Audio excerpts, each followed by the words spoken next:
નમસ્તે વિદ્યાર્થી મિત્રો. અર્થશાસ્ત્ર વિષય પાઠ 7 વસ્તી વિશે આપણે માહિતી મેળવશું. વર્તમાન સમયમાં વિશ્વની વસ્તી 7 અબજને પાર કરી ગઈ છે, જ્યારે ભારતની વસ્તી છે એ 1.25 અબજને પહોંચવા આવી છે. આપણે ખાસ કરીને વસ્તી વિસ્ફોટ એટલે શું કે અતિ ઊંચો જન્મદર અને ઘટતો જતો મૃત્યુદર વસ્તી વૃદ્ધિ દરનું પરિણામ છે. આ કારણે થતા તીવ્ર વસ્તી વધારાને કારણે વસ્તી વિસ્ફોટ કહેવામાં આવે છે, જેમાં જન્મદર સતત વધતો જાય છે અને મૃત્યુદર ઘટતો ગયો છે. એમાં આપણે ભારતમાં સૌપ્રથમ વસ્તી ગણતરીની શરૂઆત 1871માં જમશેદજી તાતાએ કરી હતી. ત્યારબાદ ભારતમાં વ્યવસ્થિત વસ્તી ગણતરી 1891માં થઈ હતી. ભારતમાં 1891 પછી દર 10 વર્ષે વસ્તી ગણતરી કરવામાં આવે છે. સ્વતંત્રતા પછી પહેલું વસ્તી ગણતરીનું પત્રક 1951માં તૈયાર થયું. આ માહિતી ખાસ યાદ રાખવાની છે. હવે એમાં આપણે ભારતમાં વસ્તીના વલણોમાં સૌપ્રથમ પહેલું કે ભારતમાં વસ્તીનું કદ અને વૃદ્ધિ દર. વસ્તીનું કદ એટલે જુદા જુદા વર્ષો દરમિયાન ભારતની કુલ વસ્તી અથવા તો પ્રમાણને વસ્તીનું કદ કહે છે. ભારતમાં થતા વધારાની ટકાવારીને વસ્તી વૃદ્ધિ દર કહેવામાં આવે છે. વસ્તી છે એ કરોડમાં મપાય છે અને વૃદ્ધિ દર છે એ ટકાવારીમાં ગણતરી થાય છે. તો ભારતની વસ્તીનું કદ અને વૃદ્ધિ દર છે એ સમજવો એ સહેલો છે. કરોડોમાં વસ્તીની ગણતરી પોઈન્ટમાં આપણે જોઈએ છીએ, જેનો સ્ત્રોત સેન્સસ ઓફ ઇન્ડિયા 2011માંથી લેવામાં આવ્યો છે.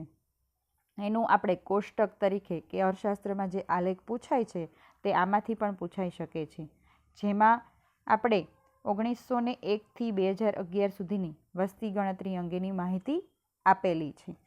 બીજો પોઈન્ટ છે એ ભારતમાં સ્ત્રી પુરુષની વસ્તી કે ભારતમાં કુલ વસ્તીમાં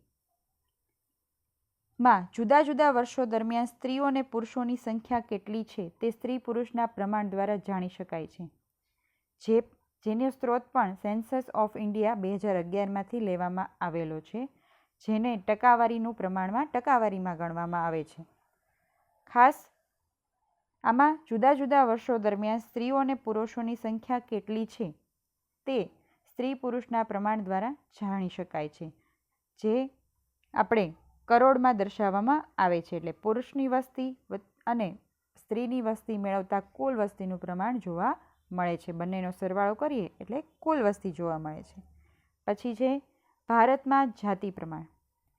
દેશની વસ્તીમાં પ્રતિ દર 1000 પુરુષો દીઠ સ્ત્રીઓની સંખ્યાને સ્ત્રી પુરુષનું પ્રમાણ અથવા તો લિંગ પ્રમાણ અથવા જાતિ પ્રમાણ કહેવામાં આવે છે. એટલે કે સ્ત્રી પુરુષનું પ્રમાણને લિંગ પ્રમાણ તરીકે પણ ઓળખવામાં આવે છે. વસ્તીના અભ્યાસમાં જાતિનું પ્રમાણ ખૂબ અગત્યનું સ્થાન છે.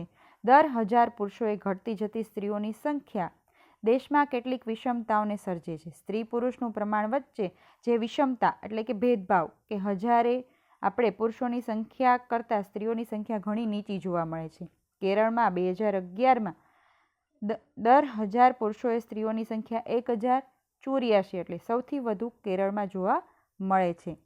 આ ખાસ કરીને 1901થી 2011 સુધીના તારણ મુજબ સ્ત્રીની સંખ્યામાં પુરુષોની સંખ્યા કરતાં સ્ત્રીઓમાં ઘટાડો જોવા મળે છે.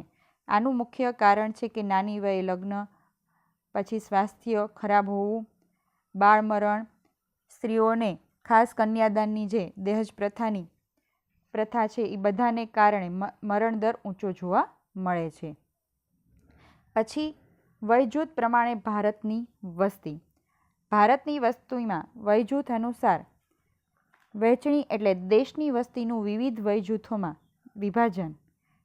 ખાસ કરીને 0થી 14 વર્ષની વ્યક્તિઓ કુલ વસ્તીના પ્રમાણમાં વયજૂથલક્ષી વિભાજન દ્વારા કામ કરતી વસ્તી અને કામ નહીં કરતી વસ્તી એટલે કે 0થી 14 એ બાળકમાં ગણાય છે. એટલે આપણે ખાસ કરીને એમને વયજૂથમાં એમાં કોઈ મજૂરી કામ આપણે કરાવી શકતા નથી. પછી 15થી 64 વર્ષ અને 65થી વધુ. આ દરેકની માહિતી અલગ અલગ અને એના દ્વારા આપણે વસ્તીનું વયજૂથનું વિશ્લેષણ જોવા મળે છે, જે ટકાવારીમાં દર્શાવવામાં આવે છે. ભારતમાં ગ્રામીણ અને શહેરી વસ્તી. ભારતની કુલ વસ્તીમાં કેટલા લોકો ગ્રામીણ વિસ્તારમાં છે અને કેટલા લોકો શહેરમાં છે તેની માહિતી ગ્રામીણ અને શહેરીના પ્રમાણ, વસ્તીનું જે પ્રમાણ છે એનો સરવાળો કરી અને કુલ વસ્તીનું પ્રમાણ આપણે જોઈ શકાય છે, જેમાં રોજગારી, શિક્ષણ, આરોગ્ય, સ્વાસ્થ્ય, સામાજિક જીવન, જીવનની ગુણવત્તા, આર્થિક વળતર, વ્યવસાય વગેરે પરિબળોથી પ્રભાવિત થાય છે. આ ખાસ કરીને આપણે એક કોષ્ટક દ્વારા સમજાવીએ તો પણ આપણે તે સમજી શકીએ છીએ, જેમાં ગ્રામીણ અને શહેરી વસ્તી વિશેની માહિતી મેળવી શકાય છે. મુખ્ય બાબત આપણે ભારતમાં વસ્તીના વલણો 5 હવે છે. વસ્તી વધારાના કારણો. મુખ્ય જન્મદરનો કારણે, મૃત્યુદરના કારણે, આ દરેક કારણ આપણે વસ્તી વધારાના કારણોમાં દર્શાવી શકીએ છીએ, જેમાં વસ્તી વધારાને અસર કરતા મુખ્ય 2 પરિબળો, એક છે જન્મદર અને બીજું છે મૃત્યુદર. જન્મદર અને મૃત્યુદર સર્જાતો તફાવત વસ્તી વધારાનું કારણ બને છે. બીજા શબ્દોમાં કહીએ તો ઊંચા જન્મદર અને નીચા મૃત્યુદરના કારણે વસ્તીમાં સતત વધારો જોવા મળે છે. હવે જન્મદરનું સૂત્ર પૂછાય તો કે વર્ષ દરમિયાન જેટલા જન્મેલા જીવતા બાળકો છે એને છેદમાં કુલ વસ્તી ગુણ્યા 1000, એના ઉપરથી તમે જન્મદરની ટકાવારી કાઢી શકો છો. બીજું છે મૃત્યુદર. તો વર્ષ દરમિયાન દર 1000 માનવ વસ્તીનો મૃત્યુ પામતા વ્યક્તિઓની સંખ્યાને મૃત્યુદર કહે છે, કે એક વર્ષ દરમિયાન મૃત્યુ પામતા માણસોની સંખ્યા છેદમાં કુલ વસ્તી ગુણ્યા 1000, એના ઉપરથી તમે મૃત્યુદર અંગેની માહિતી મેળવી શકીએ છીએ. પછી છે ઊંચા જન્મદર માટેના કારણો. ભારતમાં ઊંચા જન્મદર માટેના 3 કારણો સામાજિક પરિબળો દ્વારા, કે જેમાં સાર્વત્રિક લગ્ન પ્રથા છે, નાની ઉંમરે લગ્ન અને વિધવા પુનઃ લગ્ન છે, પુત્ર પ્રાપ્તિની ઘેલછાને કારણે સતત બાળકોને જન્મ આપે છે. તો આ દરેક વસ્તુ આપણે એના કારણે સામાજિક પરિબળો જેવા કે સંયુક્ત કુટુંબ પ્રથા, આ બધાને લીધે આપણે વસ્તી વધારો ખૂબ જ જોવા મળે છે.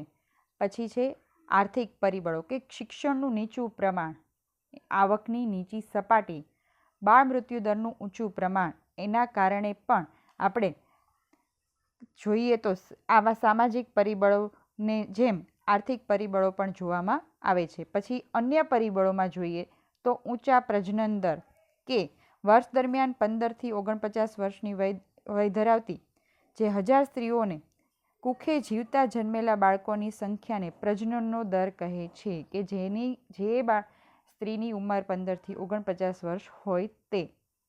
અને આ પ્રજનન દર અંગેની માહિતી આપણે જોઈએ કે બાળકને જન્મ આપી અને મહિલાના સંદર્ભમાં વિશેષતા તપાસ થાય છે, જેના કારણે આપણે જોઈએ કે ઊંચો પ્રજનન દર જોવા મળે છે. હવે કુટુંબ નિયોજન અંગેની માહિતીનો અભાવ, કે આપણે નાનું કુટુંબ સુખી કુટુંબને આપણે 2 બાળકો હોય અને સમય મર્યાદા વચ્ચે બાળકનો જન્મ થાય તો એ રીતે નાના કુટુંબ સુખી કુટુંબનું આપણે માહિતી મેળવી શકીએ છીએ.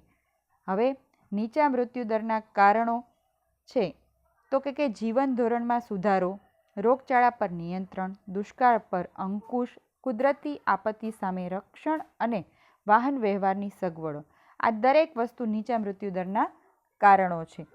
પછી છે વસ્તી નિયંત્રણના ઉપાયો, કે લોકશિક્ષણ જાગૃતિ. જન્મદરને નીચો લાવવા માટે નાના કુટુંબનું મહત્વ માટે શિક્ષણ ખૂબ જ જરૂરી છે.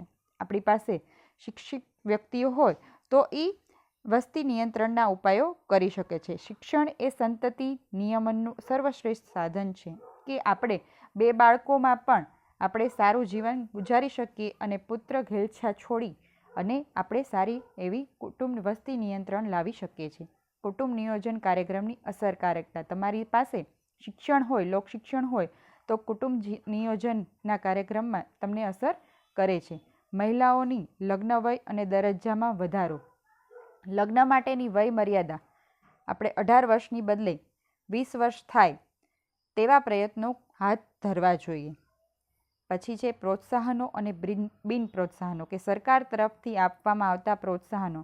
બિન પ્રોત્સાહનો છે કુટુંબ નિયોજનમાં અગત્યનો ભાગ ભજવે છે, કે 2 બાળક હોય તો એમને સારા એવા આપણે બેનિફિટ્સ આપી શકીએ, એવું કોઈ પણ ઇનામ આપી શકીએ, એમને એવી ઘેલછા આપી શકીએ જેથી કરીને નાનું કુટુંબ સુખી કુટુંબમાં આપણે લાભ લઈ શકીએ. પછી તબીબી સેવાઓનો વ્યાપ અને અસરકારકતામાં વધારો. ભારતનો જે મૃત્યુદર છે એ નીચો હોવા છતાં વિકસિત રાષ્ટ્રોની સરખામણીમાં આ દર હજુ ઊંચો છે. વિજ્ઞાનની મદદ વડે પ્રજનન તથા બાળ આરોગ્યને લગતી સેવાઓ તથા સવલતોમાં વધારો કરવો જોઈએ. રસીકરણની પ્રક્રિયા સાર્વત્રિક અને અસરકારક બનાવવી જોઈએ. એઇડ્સ જેવી બાબતોની જાણકારી મેળવવી જોઈએ. અન્ય ચેપી અને જાતીય રોગના પ્રમાણમાં પણ ઘટાડો થાય તેવા પ્રયત્ન કરવા જોઈએ અને એવા પણ પગલાં લેવા જોઈએ કે મૃત્યુદર ઘટે. ખાસ કરીને બાળ મૃત્યુદર પણ ઓછો જોવા મળે એવા પ્રયત્નો કરવા જોઈએ. જન્મદર અને મૃત્યુદરમાં ઓછો તફાવત જોવા મળે એવા પ્રયત્ન કરવા જોઈએ. વિશ્વમાં સૌ પ્રથમ વખત વસ્તીને નિયંત્રિત કરવા માટેના પ્રયત્ન વસ્તી નીતિ દ્વારા ભારતમાં થયો. નવી વસ્તી નીતિ 2000 ક્યારે એ યાદ રાખવાનું છે માટેની સમિતિની જે રચના છે ડૉક્ટર MS સ્વામીનાથનના વડપણ હેઠળ થઈ છે. એટલે એના વડા હતા ડૉક્ટર MS સ્વામીનાથન. વસ્તી નીતિમાં વિવિધ પગલાંને કારણે સમાજ કલ્યાણની ઊંચી સપાટી પ્રાપ્ત થઈ શકે એવી રીતે સ્વયં જાગૃતિ લાવવાના પ્રયત્ન કરવા જોઈએ. આ પ્રકરણમાંથી સમજાવવાનું બધી જ માહિતી આપી દીધી છે. વસ્તી નિયંત્રણ એટલે કે પોપ્યુલેશન અંગેની દરેક માહિતી, વસ્તી વિસ્ફોટનો અર્થ, એના વલણો, કારણો અને ખાસ કરીને આપણે વસ્તી નિયંત્રણના ઉપાયો યાદ રાખવાના છે. તો આના ઉપરથી તમારે સ્વાધ્યાય પૂર્ણ કરવાનો રહેશે. અસ્તુ.